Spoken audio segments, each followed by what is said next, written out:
నమస్కారం. తీర్థయాత్ర కార్యక్రమానికి స్వాగతం. తెలంగాణ రాష్ట్రంలో ఉన్న సుప్రసిద్ధ శైవ క్షేత్రాలలో ఉమామహేశ్వరం కూడా ఒకటిగా విరాజిల్లుతోంది. అచ్చంపేట మండలంలో ఈ క్షేత్రం ఉంది. శ్రీశైల క్షేత్రానికి ఉత్తర ద్వారంగా విరాజిల్లుతున్న ఈ క్షేత్రంలో సాక్షాత్తు ఉమామహేశ్వర స్వామివారు, ఉమాదేవి అమ్మవార్లు కొలువై ఉన్నారు. శ్రీ ఉమామహేశ్వర స్వామివారి మహిమాన్వితాలతో పునీతమవుతున్న ఉమామహేశ్వరం దివ్యక్షేత్ర ప్రాశస్త్యమేమిటో మనం ఇప్పుడు వీక్షిద్దాం.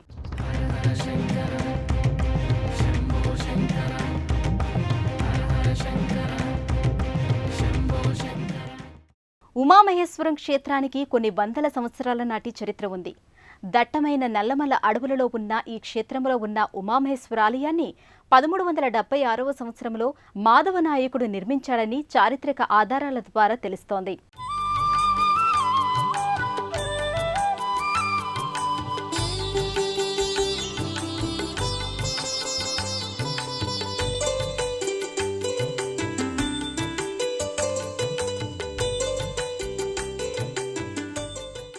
శివో మహేశ్వర శంభుం పినాకీ శశిశేఖరః వామదేవో విరూపాక్షః కపర్దీ నీలలోహితః అంటూ శ్రీ ఉమామహేశ్వర స్వామి వారి నామస్మరణతో పునీతమవుతున్న ప్రసిద్ధ క్షేత్రం ఉమామహేశ్వరం.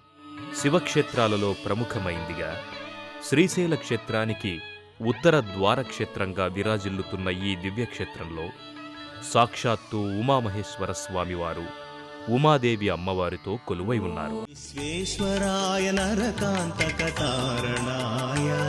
కర్ణామృతాయ శశిశేఖర ధారణాయ కర్పూరకాంతి ధవళాయ జటాధరాయ దారిద్ర్య దుఃఖ దహనాయ.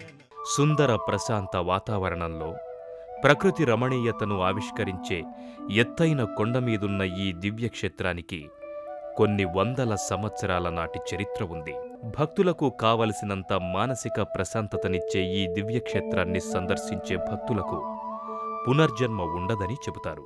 ప్రియాయ రజనీశ కళాధరాయ కాలాంతకాయ భుజగాధిప కంకణాయ గంగాధరాయ గజరాజ విమర్దనాయ దారిద్ర్య దుఃఖ దహనాయ నమః శివాయ దారిద్ర్య దుఃఖ దహనాయ నమః శివాయ.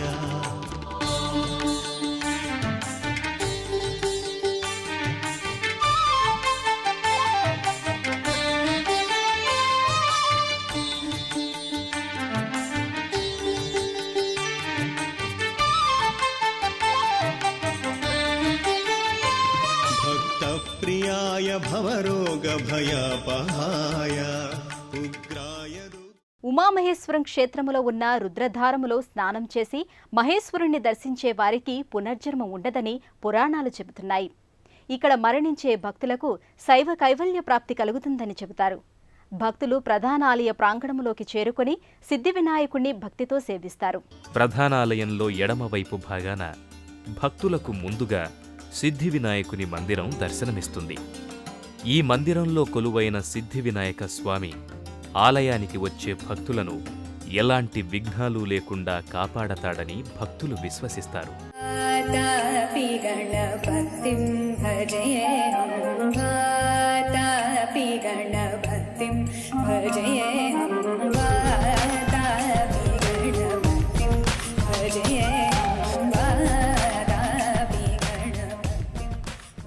ఉమామహేశ్వర క్షేత్రంలో వెలిసిన ఉమామహేశ్వరుడు స్వయంభులింగం. సుమారు 500 అడుగుల ఎత్తులో కొండదరికి ఒక మహాశిల ముందుకు వచ్చి కింద మహేశ్వరుడు వెలిశాడు. తర్వాత ఆలయ నిర్మాణం జరిగినప్పుడు ఆ మహాశిలే పైకప్పుగా గర్భగృహ అంతరాలయాన్ని తీర్చిదిద్దడం జరిగింది. ఇక్కడ కొలువై ఉన్న ఉమామహేశ్వర లింగం స్వయంభూలింగం. ప్రాప్తం ఉన్నవారికి సాక్షాత్కారాన్నిచ్చే ఉమామహేశ్వర స్వామి వారి లింగ దర్శనం వల్ల పునర్జన్మ ఉండదని పురాణాలు చెబుతున్నాయి. ఆ కారణంగానే గర్భాలయంలో కొలువై ఉన్న ఉమామహేశ్వర స్వామిని భక్తితో కొలుస్తూ నమస్తే అస్తు భగవాన్ విశ్వేశ్వరాయ మహాదేవాయ త్రయంబకాయ త్రిపురాంతకాయ త్రికాగ్నికాలాయ కాలాగ్ని రుద్రాయ నీలకంఠాయ మృత్యుంజయాయ సర్వేశ్వరాయ సదాశివాయ శ్రీమన్మహాదేవాయ నమః అంటూ భక్తితో ప్రణమిల్లుతారు.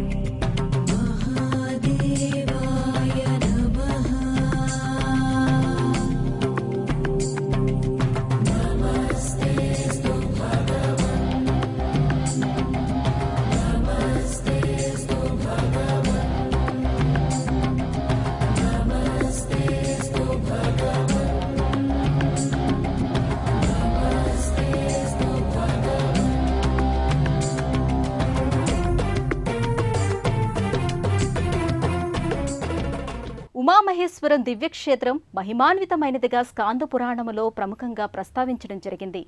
ఇక్కడున్న ప్రధాన ఆలయానికి క్రీస్తు శకం 1407 ప్రాంతంలో బైరోజు నరసింహ ద్వారము చేయించి శాసనాలు చెక్కించినట్లు అవగతమవుతోంది. కరుణామయిగా ఆశ్రిత జన రక్షకురాలిగా పేర్గాంచిన ఉమాదేవి అమ్మవారి దర్శనం సకల సమస్యలను పోగొడుతుందని చెబుతారు.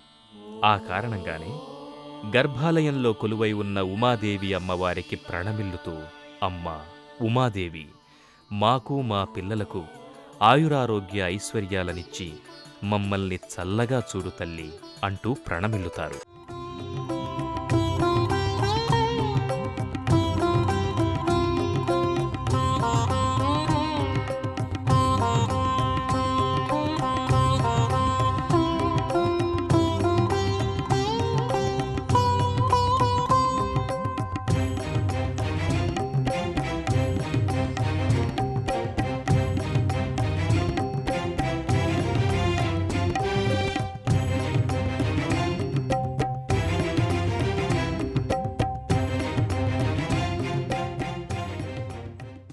ఉమామహేశ్వర క్షేత్రం మహిమాన్వితమైనది.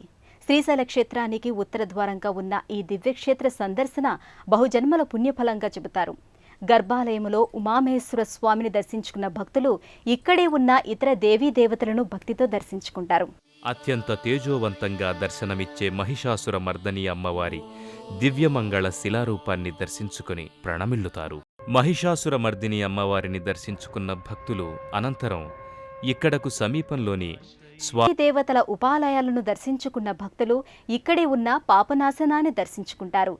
ఈ పాపనాశన జలంతో స్నానం చేసిన వారికి సకల దోషాలు నివారింపబడి శుభం జరుగుతుందని చెబుతారు. అయ్యప్ప స్వామిని దర్శించుకున్న భక్తులు అనంతరం ప్రధానాలయం వెలుపలి భాగంలో కొండల మీదున్న పాపనాశనానికి బయలుదేరుతారు. విశాలమైన కొండలతో పచ్చని ప్రకృతి అందాలను ఆవిష్కరించే ఈ మార్గం భక్తులను మరో లోకాలకు తీసుకువెళ్తుంది. పాపనాశనానికి వెళ్లే మార్గం మధ్యలో కొండల కింద ఓ శిలమీద అమ్మవారి పాదాలు దర్శనమిస్తాయి. వాటిని దర్శించుకున్న భక్తులకు ఇంకొంచెం ముందుకు వెళ్ళినప్పుడు నాగదేవతల శిలాప్రతిమలు దర్శనమిస్తాయి. సంతానలేమితో బాధపడేవారు ఇక్కడ నాగదేవతలకు పూజలు చేస్తే సంతాన ప్రాప్తి కలుగుతుందని చెబుతారు. నాగదేవతలను దర్శించుకున్న భక్తులు అనంతరం కొండ పైభాగాన ఉన్న పాపనాశనానికి చేరుకుంటారు. పాపనాశనంలో ఓ శివలింగం, దాని పక్క గంగామాత శిలారూపాలు దర్శనమిస్తాయి. ఈ పాపనాశనంలోని పవిత్ర జలాన్ని స్పృశిస్తే చాలు సమస్త సమస్యలు పోయి సుఖ సంతోషాలు స్వంతమవుతాయని చెబుతారు. ఉమామహేశ్వర స్వామిని, ఇతర దేవీ దేవతలను దర్శించుకున్న భక్తులు అనంతరం ఇక్కడకు సమీపంలోని మల్లెల తీర్థానికి చేరుకుంటారు. దట్టమైన నల్లమల అడవుల్లో, లోతైన లోయల్లో సుందర ప్రకృతి రమణీయ దృశ్యాలను ఆవిష్కరించే మల్లెల తీర్థం భక్తులకు ఓ మధురమైన అనుభూతిని మిగులుస్తుంది. పూర్వం ఇక్కడ మునులు, ఋషులు తపస్సు చేసుకునేవారని, ఆ కారణంగానే ఈ ప్రాంతం ప్రాముఖ్యాన్ని సంతరించుకుందని చెబుతారు.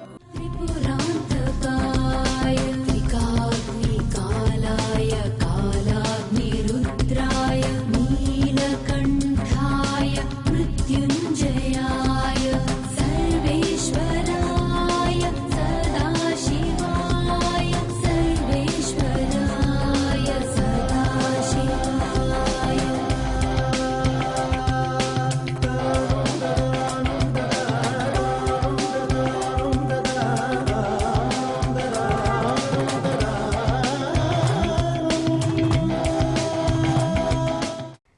శివ భవ అని ఆర్తిగా ప్రార్థించే భక్తుల కోరికలు తీర్చే కరుణామయుడు ఉమామహేశ్వరుడు. ఆశ్రిత జనరక్షకుడిగా ఆపద్బాంధవుడిగా పూజలందుకుంటున్న శ్రీ ఉమామహేశ్వర స్వామి కరుణాకటాక్ష వీక్షణాలు మనందరి మీద ఉండాలని కోరుకుంటూ మరో తీర్థయాత్రలో కలుసుకుందాం. అంతవరకు సెలవు. నమస్కారం.